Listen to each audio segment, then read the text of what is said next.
Welcome to the Big Slice Music Show on That's Manchester TV. I'm Paul Owen. I'm your host for the evening. Hope you're having a very nice Sunday at home. It's a very special show this evening. Get in touch with the show, hashtag That's TV at Slice Music Show on Twitter as well. And please get in touch with our guest as well. This evening, we are at Maccfest, Macclesfield's newest festival, and I'm with one of their organisers, Andy Cleek. Andy, welcome to the show. How you doing? Thanks for having me on.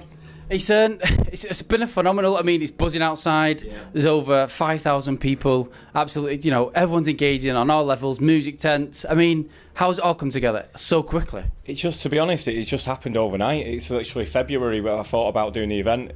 Got it out in March. 4 months later, we're here. But it's been every day. It's been 24/7, non-stop, working round the clock, and yeah, you get your reward when you walk around today and you see all the happy faces, and you know why you've done it. Yeah, but I mean, there's been a massive buzz on social media with it as well, and the meets and greets. What I've seen, it's been going down really well with fans and people that wanted to come to the festival as well, and the branding of it as well. But it appeals on so many different levels as well. Has it been difficult to kind of educate for families in this dance tent? Yeah, I think that's the appeal for it as well. It's because we do appeal to a wide range. We've got a Northern Soul tent which will appeal to older people. We've got like a kids stage with Rasta Mouse on and stuff, which will appeal to kids.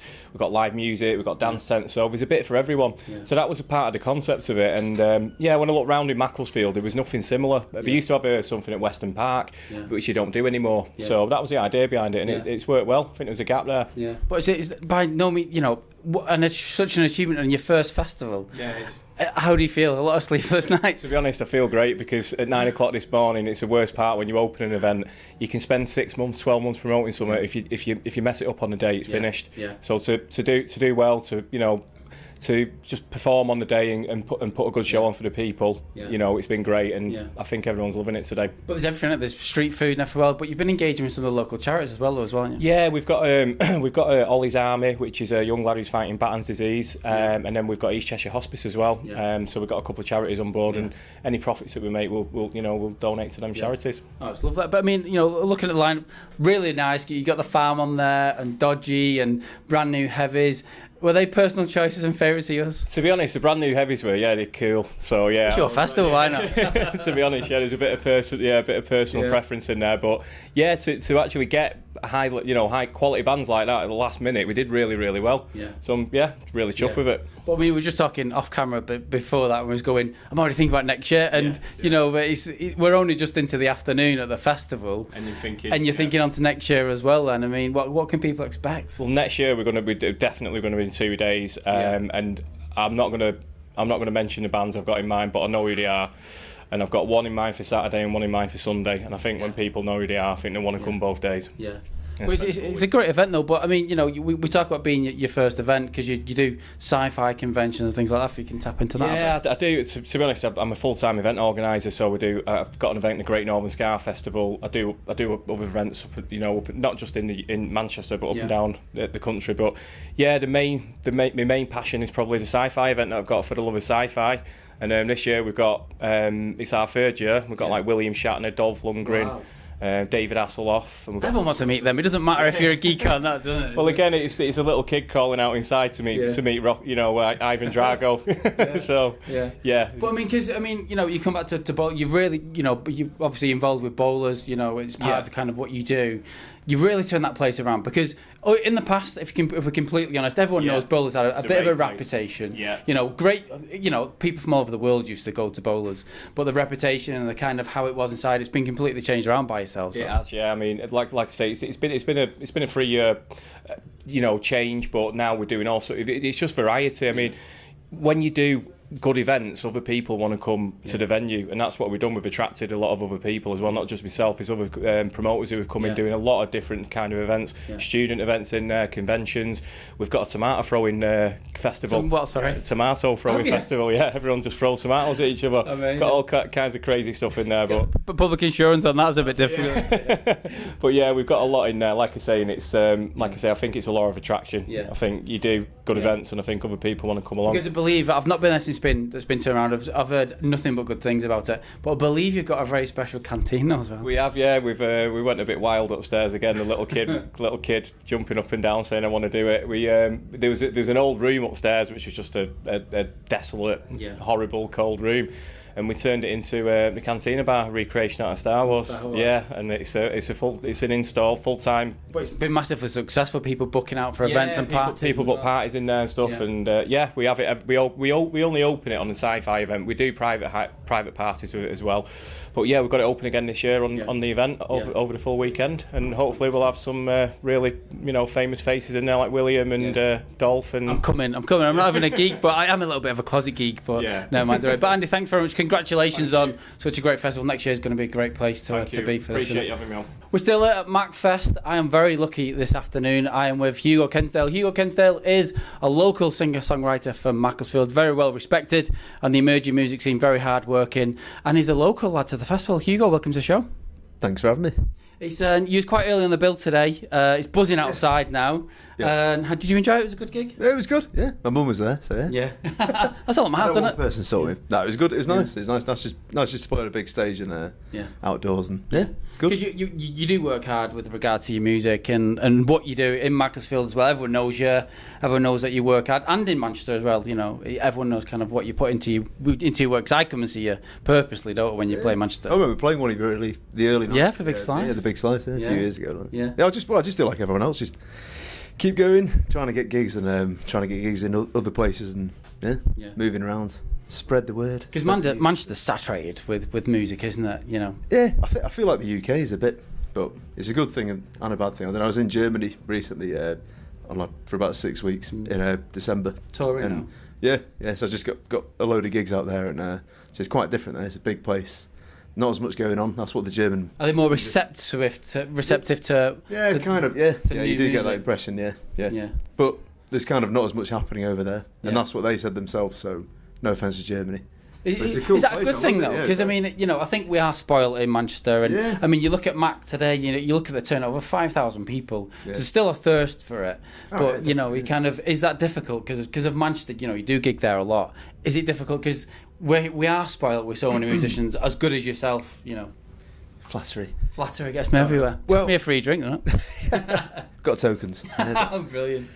No, that's why I kind of stopped playing in Manchester so much about a year ago, just because I was playing loads and loads throughout the last 5 years or so, and you kind of saturate yourself. You self-saturate. I don't know what you call it, but I've had a few Guinness. So. Yeah. But you just overplay a little bit in one little city, which is cool. You play loads of gigs, get your name out there, but after a while, just trying to get out to other places, people don't just keep seeing your name, getting bored of your name, and I think that's the problem, isn't it? I think kind of Manchester, you do saturate, and I have seen your name kind of drop off a lot of the bills. And that probably looks bad as well, but I don't know. I was just wondering what he's up to, because I follow you on SoundCloud, to be honest, and I see you putting demo stuff on there quite a lot, don't you? Is that kind of how you get your music out there? Yeah, just when I can afford to record, really, so it's not that often. Yeah. I'm writing all the time. I've got enough finished songs for they're all like full band in my head, but it's money wise I can't afford to record them all, so I've got enough for about 3 albums worth, but now I'm about to start like a crowdfunding campaign to do my debut album. So with a new band, or well, just be with like a band line. It's not like an actual like a session. Just people that I've got in mind that I'll pay if they're available, and if they say yes to a tenner and and a pack Guinness. I'll do it with crowdfunding, so I'll have enough money to whatever they need, whatever they want. I'll have it all up, and then because rumour has it you're working maybe towards an album towards the end of the year. Is that kind of where you want to be? That's you're quite relaxed about it though. I've been saying it for months, but I know, but I get I wouldn't say lazy, but a little bit forgetful, and then I think of something else that I need to do, but I want it to be done, but now I don't know. I don't know. I was hoping like November. It's doable, but I don't. You've got the songs there, or the songs ready to kind of. All the songs, definitely for this first album, they're all like like they're all like fully. I can't wait. I'm a real big fan of yours anyway, Hugo. It'll be really good. So I mean, we're at Maccfest today. Some really nice bands on the bill. Any particular favourites you're going to catch today? It's got to be Dodgy. So as soon as this interview's done, I'm going to head over there and watch. Yes, worry up, Paul. Yeah. No. I was a big fan of Dodgy in the mid '90s and that. So where's the best place for people to find your music then?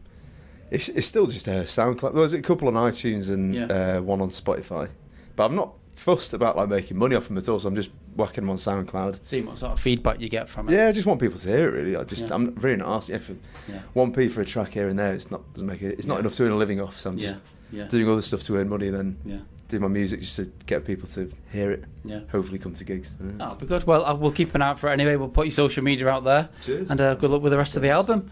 Just go and enjoy Dodgy. Let's do it. Fantastic. It's been Hugo Kendale. It's been The Big Slice. Go see Dodgy now. This evening, we're at the Night and Day Cafe for a quite different evening, actually. For an evening with Maria Jordan and her band for a folk and modern folk evening. Maria, welcome to the show. Thank you. It's been a real change of tone for the Night and Day. Yeah. We've got to say that because it has, because folk and new folk music is something that's not seen in the Night and Day Cafe or in Manchester, actually. Yeah, country music's it's been having a real insurgent. Yeah, you say what you want. Yeah. You just smashed it for 2 hours. So I've lost. You own the Night and Day Cafe. It's fine. Thank you. There's a real massive demand for country music in the UK, and people have a perception that it's cheesy country music, but actually there's some amazing country music and some of the best songs ever written. And we went out to Nashville a couple of years ago and experienced the downtown Nashville honky-tonks and wanted to bring that to the UK. And Night and Day is exactly the type of venue that would be that creates that same environment. Boys, though, I mean, what he said on stage is kind of the environment that you get in Nashville. Yes. I've never been, unfortunately. It's kind of that. It's quite a predatory feel in Nashville because there's so. People gig till whatever time in the morning, don't they? Yeah, definitely. Lately, what was it like when you was there in Nashville? Well, there's a road called Broadway, and it's just bar after bar, like the Night and Day, small bars, and you've got band after band from late afternoon all the way through till sort of 3 in the morning. Do people appreciate it though, or are they just going through the motions though? Or? No, they go to Nashville for the quality of the musicians and the vibe and. Excuse me. I've been drinking too much Jack Daniels. So what you'll find is that Garth Brooks will be on tour in Nashville at the Bridgestone Arena, which is like 3 times the size of the MEN Arena, and then he'll just show up at one of these tiny honky-tonks and join the band on stage, and that's what it's all about, really. It's just incredible.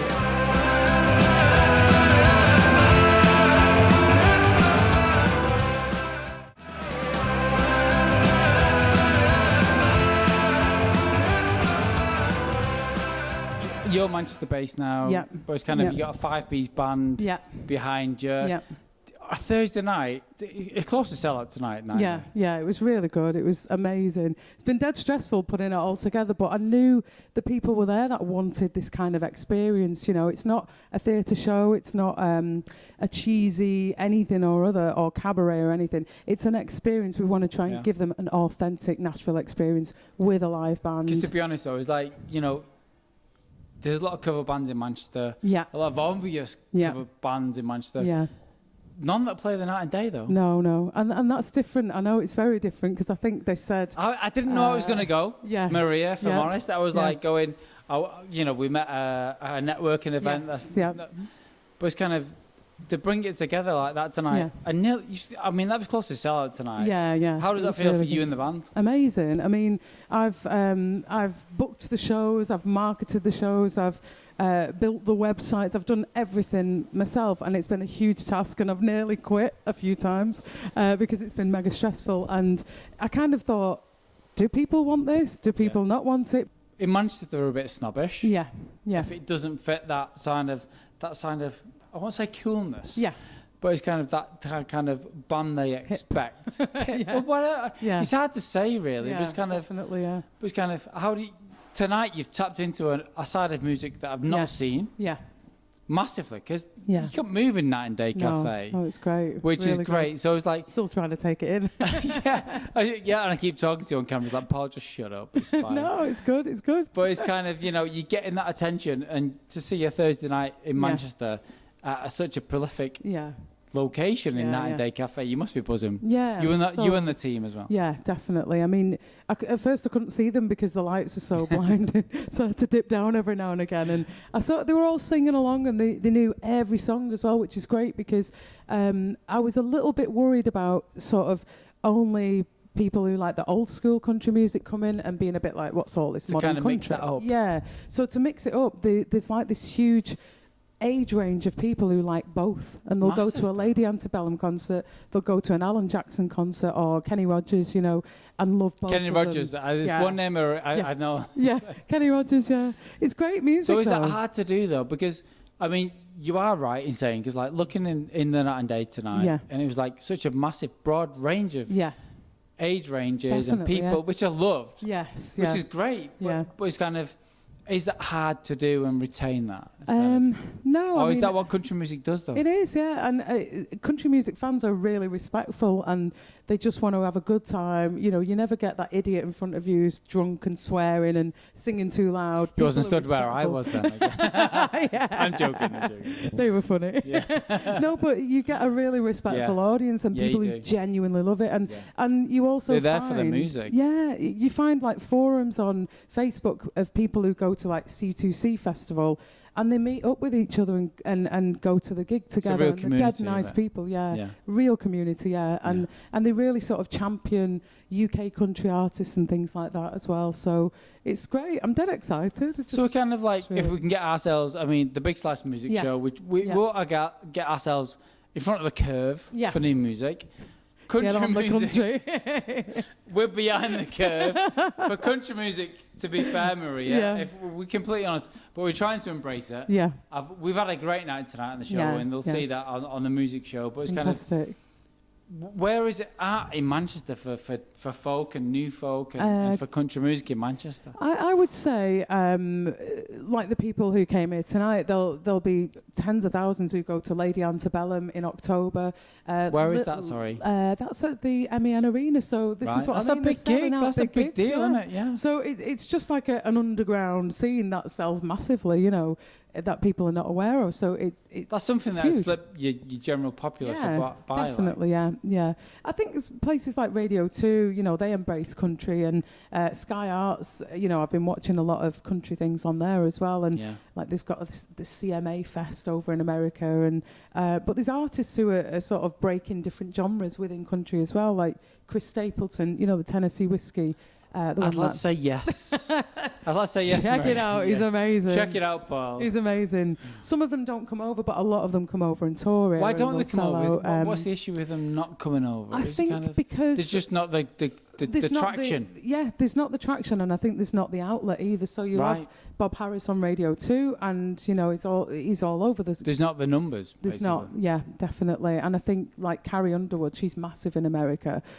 People don't hear of her over here, but she's got a huge following. So they tend to go on C2C Festival, which is like various lineups and stuff like that. But Shania Twain's coming back next year, and we'll talk about Shania Twain. We joke about Shania Twain, but I love Shania. And you did some really good numbers tonight. So I mean, for me though, it's kind of people who want to dip their toes. In country music. Yeah.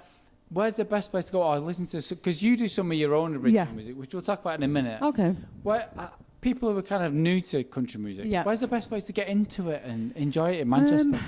In Manchester, well, here, One Night in Nashville. Well, this is the first night. Well, exactly. There's not really. Is it going to be a continued thing from you guys? Yeah, definitely. Yeah, there's like a club night called Nashville Nights, and they do various venues around Manchester and London. I think they're mainly in London, but again, that's a DJ playing all the big modern and classic country stuff. Nothing live like yourself. Not a live band, no. So we wanted to. As good as yourselves, isn't it? Hey, Maria. Well, we just wanted to bring like ours is all about an authentic Nashville experience, from the merchandise to the live band to, for people who can't go out to Nashville and experience it. We want to give them that experience and with live music. Round it all up. Yeah, and you go to the bars in Nashville and someone will play their own music. The difference in the UK is that I've been doing it for years as a singer-songwriter.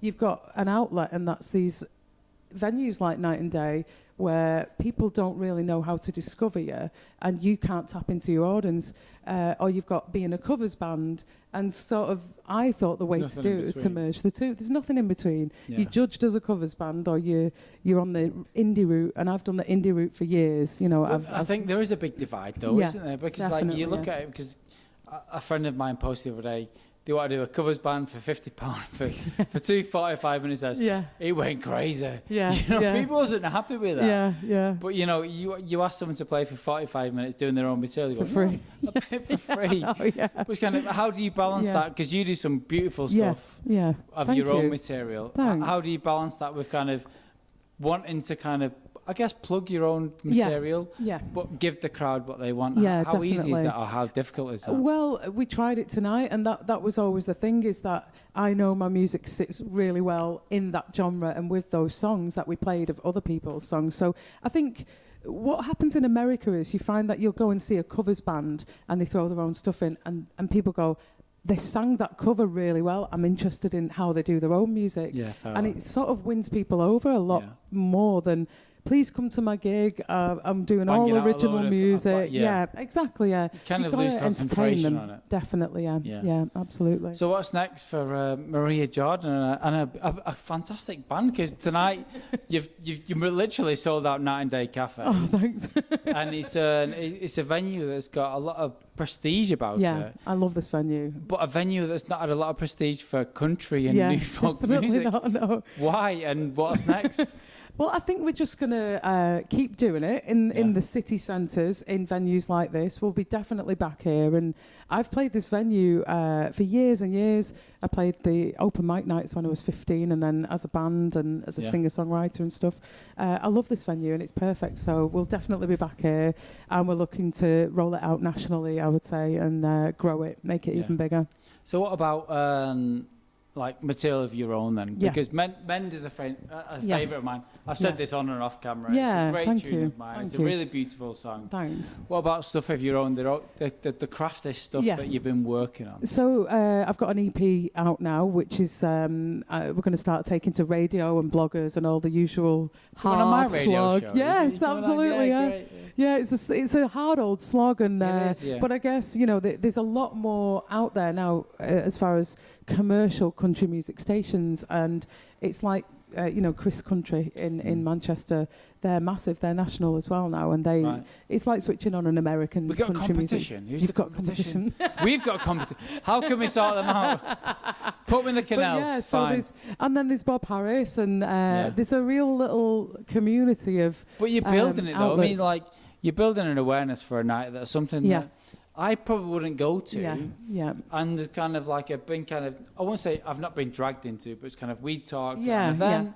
I was going, I want to really experience that, and because you're my first experience of that, and the crowd is so receptive and everything else. They loved it. It's a great place to be for you guys. Isn't it? Loved it, absolutely loved it. And like I say, I've as an artist, I've tried everything. I can honestly say I've tried everything. I've spent every last penny of my own money on it, and for me, this is the way that feels right. It feels like a way of engaging people into my music whilst also performing for them the music they love, because I love singing, and when I pursued the artist only route, I wasn't singing every weekend, whereas you can still get out because there. you can get a bit snobbish, I think. You can definitely. go, I'm not doing covers and travel to London and play to two people. You must have experienced that so much. And definitely. A lot of artists do, and like I said, I've seen posts on Facebook going 2 45-minute sets for 50 quid. People going, are you taking the... Absolutely, So, but doing what you do, coupling in with your own music is a gentle... kind of reminder going, there's some new music, but it's a great place to be for you. And the thing is, like, my band have all got paid tonight. I haven't. But ticket sales cover costs, and I might have sold some CDs as well. And the next time, people will tell people, and I might get paid next time. You know what it's like? Well, that's what we're like as a festival. But I mean, for you guys, I mean... It's onwards and upwards for you guys. I mean, hopefully next year you'll be available for the Run 100 Let's festival. hope so. You need a little... I know, Jack Daniels tent. Get all the country bums there. We do. We'll get some straw. We've already talked about it. It's fine. Load of straw. It'd be fantastic. Amazing. We'll have you there. But, Maria Jordan, it's been an absolute thank you. honour to have you here. Thank you. Cheers. It's been a pleasure. Thank you. Indeed. Thanks for coming. This has been the Big Slice Music Show. It's been a very countrified evening in an urban city like Manchester in the night and day. I've been Paul Owen. I'm Maria Jordan. Maria Jordan. I'll see you soon.